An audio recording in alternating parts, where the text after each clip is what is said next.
হ্যাঁ প্রিয় ছাত্রছাত্রীরা, আজকে তোমাদের কাছে নিয়ে আসছি এক্সারসাইজ 3। এক্সারসাইজ 3 9 নাম্বার অঙ্কটা। এর আগে অনেক অঙ্ক দেখবি আমার ইউটিউব চ্যানেলে আছে। সেই ইউটিউব চ্যানেলের মাধ্যম দিয়ে আমরা কি করছি, যে এটাকে শেখানোর চেষ্টা করছি। এই 9 নাম্বার অঙ্ক প্রচুর ছাত্রের প্রবলেম থাকে। এই 9 নাম্বার অঙ্কটাকে খুব সহজ পদ্ধতিতে কিভাবে করা যায় আমি তোমাদের দেখিয়ে দিচ্ছি। যে আশা করি তোমরা সকলে ভালো থাকবে এবং ভালোভাবে শিখবে এবং ভালো করে পরীক্ষা দিবে। আর সামনে যেহেতু পরীক্ষা এসে গেছে, তাহলে তোমরা কিভাবে করবে। তাহলে আমরা কি করব, যে 9 নাম্বার অঙ্কটা এক্সারসাইজ 3 আছে, 3 9 নাম্বার অঙ্কটা আমরা কিভাবে করব সেগুলো নিয়ে আমরা আজকে আলোচনা করতেছি। দেখো, তাহলে আমি যদি দেখি 6 নাম্বার অঙ্কটাকে, এখানটা দেখো কি আছে, 6/7/8, 6/7/8। সেই 6 আমাকে কি করতে হবে, আমাকে 6 এদিকে নিতে হবে। এই যে ভাগ, এখানে ভাগ দেওয়া ছিল, ভাগটাকে একটু শুধু ভাগ অঙ্কটাকে শুধু একটু ইয়ে করে রাখছে, বলছে কত বড়, এখানে বলছে কত বড়। তাহলে শুধু ভাগ অঙ্কটাকে আমাকে এইভাবে সাজিয়ে দিতে। তাহলে আমি যদি এইখানটা এইটা দেখলাম, তাহলে আমি এখানটা দেখতে পারি এটাকে মাইনাস দিয়েই, কত বড় বলছে, তাহলে আমাকে মাইনাস দিয়ে বের করতে হবে। তাহলে 6/7/8 দিলাম, তো ডিভাইড দিয়ে দিলাম আমি এখানটায়। তাহলে আমি যখনই ডিভাইড দিলাম, তাহলে আমি কি করলাম, এখানে ডিভাইড দিলাম, তাহলে আমার এখানে টোটাল অঙ্কটা বের হয়ে যাচ্ছে। তাহলে এই অঙ্কটা করতে গেলে আমি কি করব, এখন এই যে ভাগ যে চিহ্নটা আছে এটাকে আমাকে গুণ করতে হবে। তাহলে 8/7, এটাকে কি হয়, এটাকে পরিবর্তন হয়ে গেল, উপরে 8 চলে গেল, নিচে 7 আসলো। বিয়োগ দিয়ে দিলাম, কারণ কি বিয়োগে বলছে কত বড় হবে, কত বড় হবে সেটা আমাকে জানতে হবে। সেই কতটুকু বড় হবে, তাহলে আমি যদি দেখি, তাহলে 6/7 আসলো। এখানে আমি ভাগ দিলাম, এখানে 1 নিব, ডেনোমিনেটর মানে হরে 1 নিব। তাহলে এই ভাগটা আমার গুণ হয়ে গেল। তাহলে এই 8টা নিচে আসলো, 1টা উপরে গেল। এটাকে আমি কাটি, এটাকে কাটলাম 3 দুগুণ 6, 2 দিয়ে কাটলাম। আর এটা হচ্ছে কত, 4 দুগুণ 8, এটা আমি 4 দিয়ে কাটলাম। আর এটা তো আমার কাটাকাটি যাবে না, কারণ এটা লবে আছে, এটা লবে আছে, কাটাকাটি যাবে না। তাহলে আমার এখানটা আসতে আসতে কত, 48/7 মাইনাস এখানে কত আছে, এইটার সঙ্গে এটাকে গুণ করো, তাহলে 3/4/7 কত আসলো, 3/28। তাহলে তোমরা তো এইটুকু বুঝে গেছো, এর পরের টুক তো তোমরা নিজেরাই করতে পারবে।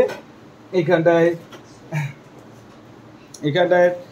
যেটুকু আছে এটুকু তোমরা নিজেরাই করতে পারবে। তাহলে আমি যদি এইটুক করি, আমি এইটুক এদিকে দিই, কারণ ওইদিকে নাও দেখা যেতে পারে নিচে। তাহলে এখানে কত আছে, 48/7, আমি এটাকে আবার লিখলাম 3/28। তাহলে তোমরা এইটুক তো জিনিস বুঝতে পারছো। এখন আমাকে যেটুক জিনিস জানাচ্ছিল, আমাকে এইটুক জিনিস জানাচ্ছিল, যে আমরা এইটুক সাজাইতে গেলে আমরা কি করি, ভুল আসে আমাদের। তাহলে আমাদের এই ভুলটাকে আমাকে শুধরাই নিতে হবে। তাহলে আমি এটাকে লসাগু করি, তাহলে এখানটা কত আসলো আমার 28। যদি আমি 7 আর 28কে লসাগু করি, তাহলে আমার কত আসবে, 28 আসবে, কারণ 4/7 28 হয়, তার জন্য আমাদের কি আসলো, 28 আসলো। এখন আমি যদি 7 দিয়ে এটাকে ভাগ করি, তাহলে আমার কত আসবে, 4। তাহলে 4 দিয়ে করলে কত আসছে, 192। কত আসলো, 192 মাইনাস 3, 28কে 28 আর 3 দিয়ে যদি আমি ভাগ করি, তাহলে আমার কত আসলো, 189। তাহলে 189কে যদি আমি 28 দিয়ে ভাগ করি, তাহলে আমাকে 128কে 89 দিয়ে যদি ভাগ করি, তাহলে আমার অ্যান্সারটা বের হবে। তাহলে আমি অ্যান্সারটাকে দেখি, ভাগ করে দেখি কি আসে। 189কে যদি ভাগ করি, তাহলে আমার কত আসলো, 6 বাদ দিই, 6 যদি বাদ দিই, 6 বাদ দিলে আমার কত আসে, 6 বাদ দিলে 6 8 48, 6 8 48, 8 4 6, 6 দুগুণ 12, 12 আর 4 হচ্ছে 16। তাহলে এইখানটা আমার কত আসলো, 1 21। তাহলে আমার উত্তরটা কত বের হলো, 21/28। তাহলে আমার অ্যান্সারটা কত বের হয়ে গেল, এটাকে আমি কাটতে পারি, 3 7 21, 4 7 28। তাহলে আমার উত্তরটা বের হলো 3/4। তাহলে তোমরা এই যে অঙ্কটা আমি দেখাইলাম, এই অঙ্কটা খুব সহজ পদ্ধতিতে দেখানো হলো এবং খুব একদম ইজি ভাবে দেখানো হলো। শুধু আমাকে এইটুক জিনিস জানতে হবে, এখানে দেখো থেকে কিন্তু এই লাইনটার দিকে করছে, এই যে এই লাইনটা থেকে, এই লাইনটা দেখো, এই লাইনটা দেখো, এইটুক যদি তোমরা ধরতে পারো তাহলে এই লাইনের দেখো একটা উপরে ছিল আর এই লাইনের দেখো নিচে ছিল। এইখানে দেখো সবার উপরে কি ছিল 6 ছিল, এখানে সবার নিচে দেখো 8 ছিল। তাহলে আমরা যখনই কি করব, আমরা যখনই কোনো অঙ্ক করতে যাবো এরকম ধরনের অঙ্ক আসবে তখনই আমি ভাববো যে এটা ভাগ। যখন তিনটা এরকম থাকবে, একটা দুটো তিনটা সিঁড়ি থাকবে, তখনই ভাববো যে অঙ্কটা কি ছিল, ভাগ ছিল। তাহলে তোমরা এটা অবশ্যই বুঝে গেছো। তাহলে তোমাদের কাছে আমি এরকম নতুন নতুন অঙ্ক নিয়ে প্রত্যেকটা সময় আসতে থাকবো এবং তোমরা অবশ্যই করবে এবং আমার যে চ্যানেলটা আছে সেটাকে সাবস্ক্রাইব করে রাখবে।